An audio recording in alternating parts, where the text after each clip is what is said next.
Здравствуйте, уважаемые жюри и участники. Меня зовут Петров Максим, ученик 10 Д класса средней общеобразовательной школы номер 7 города Якутска. Руководитель Ноговицына Александра Николаевна. Тема исследовательской работы «Моя родословная». Каждый человек должен знать свою родословную, историю своих предков, так как без прошлого нет настоящего. Мой прадед Брызгай Василий Николаевич оставил после себя рукописные тетради, где написал о своей родной долине Маталах. Собрал легенды, рассказы о своем роде, своем детстве, свои воспоминания. На основе рукописей прадеда в прошлом году я написал свою первую книгу «Беган Этяга Маталах», а в этом году выпустил вторую книгу «Митричу».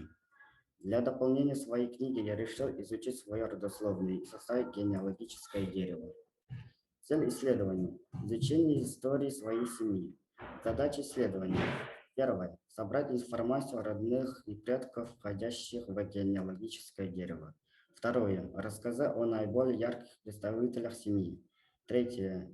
Собрать исторический материал и написать о некоторых моих предках из интересной биографии. Четвертое. Познакомиться с происхождением и значением фамилий моих родных. И пятое. Узнать значение родового герба Брызгаловых. Объект исследования. Объектом моей работы является родословная. Предмет исследования. Семья Брызгаловых. Методы сбора информации. Опрос родителей, бабушек, дедушки, тети и поиск в интернет-сети. Родословные. Это перечень поколений одного рода, устанавливающий происхождение в степени родства. Большинство людей начинают составлять родословные, чтобы сохранять для потомков сведения о своих родственниках.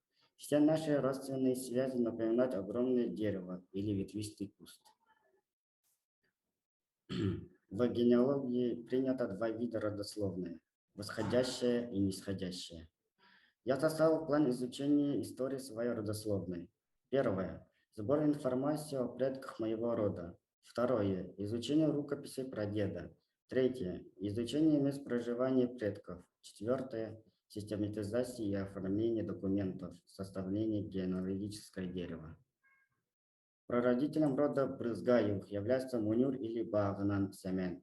Он родился в 1770 году, по национальности русский. Он приехал из Бодайбо и заселился в селе Мурыла, в долине Маталах, на берегу реки Амга. Во время крещения ему дали имя и фамилию – Тимон Брызгаев. Он был очень высоким, крепким и сильным мужиком. Левая рука у него была без пальцев, но любого жеребца он левой рукой давил к земле и ударом правой руки забивал. Он женился на местной женщине и родил 4 сыновей. Мунтуннир Давид, Пырабаганан Итаначай, Бакараня, Хаянан Семен. Мунтуннур Давид был прадедом моего прадеда Брызгаева Василия Николаевича. Мой прадед родился в 1936 году в селе Мурыла. 34 года работал коневодом. 7 раз становился чемпионом коневодом. Получил звание заслуженного работника народного хозяйства ЯССР, почетного гражданина Соловьевского наследия. В 1960 году женился на моей прабабушке Федора Марии Андриановне. Родил и воспитал 9 детей. Бабушка моего прадеда Бурайдан Прасковья была сказательницей и аланхосутом. В нашем роду были аланхосуты Бурайдан Прасковья и Отчох Андрей. Песни Аланхо Отчох Андрея переписали 2 писателя. В 1947 году Василий Георгий Митрофанович, а в 1948 году Джон Джангалы. Одними из знаковых людей в нашем роду были Арджагар Никон и Богатарагай. Арджагар Никон боролся с именитыми в то время борцами, занимался охотой, ходил на медведя. Его внуки Брызгаев Никон Иванович, мастер спорта СССР по вольной борьбе, заслуженный строитель Республики Саха-Якутия. Брызгаев Иван Иванович, мастер спорта Республики Саха-Якутия по легкой атлетике.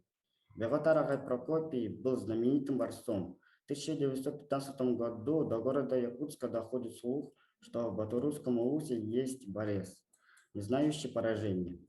И тогда купец Гаврил Васильевич Никифоров Манятахвола летом из 10 улусов созвал 40 отличных борцов и организовал соревнования. Богатарагай всех победил, и за каждую победу Манятахвола вручал ему золотую монету. Еще знаковыми людьми в нашем роду являются Брызгаев Дмитрий Титович и Семенов Куанан Ефремович. Дмитрий Титович, участник Великой Отечественной войны, майор медицинской службы, кавалер 3 боевых орденов. Дмитрий Титович служил в госпитале главным врачом, хирургом. Спасал, лечил раненых солдат. Начал войну с Курской дуги и закончил в Чехословске. Семенов Куанан был великим кузнецом, строителем. К нему с заказом переходили из других соседних районов. В 1956 году его наградили путевкой в ДНХ в городе Москва. В своей работе я узнал очень много о своем роде, о значимых людях нашего рода, которыми можно гордиться. Есть аланхасуты, спортсмены, коневоды, кузнецы, участники Великой Отечественной войны. Научился работать с большими объемами информации, научился их обрабатывать и систематизировать. В результате работы создал генеалогическое дерево рода Брызгаевых. Мне хотелось бы еще глубже изучить свою родословную. По прабабушкиной линии есть сильный поляк. Буду искать материалы для составления генеалогического дерева по прабабушкиной родословной. За 2 года работы с различными материалами у нас составлен родословной семьи, которая включает 5 поколений и насчитывает порядка 183 человека. Главным итогом работы я считаю воссоздание нашей родословной. Я горжусь своими предками. Спасибо за внимание.